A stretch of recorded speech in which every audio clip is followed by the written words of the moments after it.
Got me a haircut. Alright, so let's talk movies, shall we? So last night I saw a David Mackenzie film who I'm not too familiar with. It's called Hell or High Water. And it was actually pretty good, so here I am. It's a movie about two brothers played by Ben Foster and Chris Pine, who I would consider pretty good actors. It also stars Jeff Bridges, and I'm not all too familiar with who plays his partner.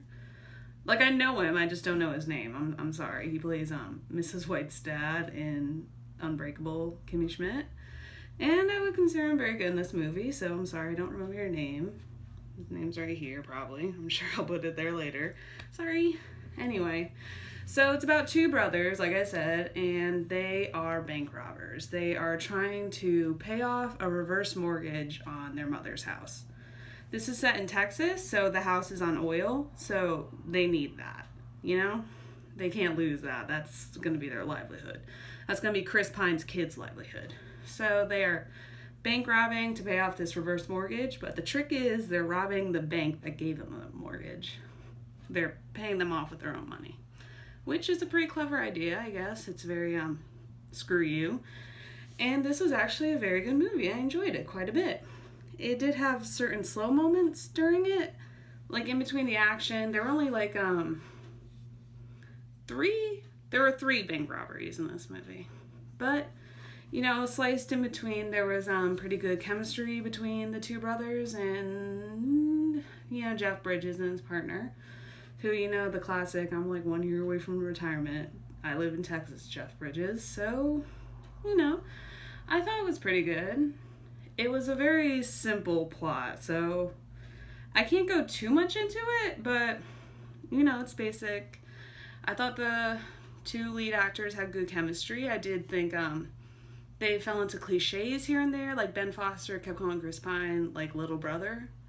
Like, I'm an only child, so, you know, that's maybe how people talk to their siblings, like, hey, little sister, hey, little brother, but I don't know, it just came across as It came across as cliche, and, you know, it was okay. They did it a couple of times, but I was able to forgive them because, you know, it was a pretty good movie. It had good comedy. It had pretty good action. It had a great finale.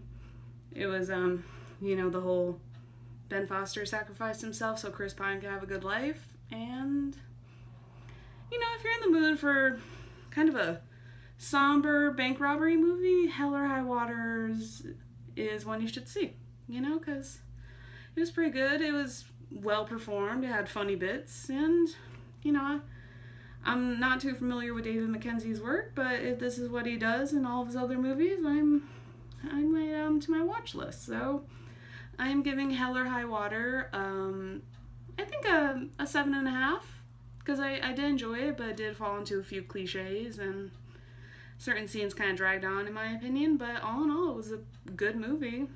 It was very simple, that's why this isn't one of my normal long reviews, but I did enjoy it. So, if you want to check it out, check it out. And going into my movie theater rant again, you know, like, I thought maybe it was just horror movies that bring in the assholes, but to the two dicks on the top row that kept talking during the movie, saying it was boring, just leave. Or, you know, save your complaints till after the movie. Because I was enjoying it. I didn't need to hear you complain that wasn't actiony enough. Alright? And just because I can't talk doesn't mean my point is any less valid. But, you know, there I go again. But in any case, love you guys. Bye!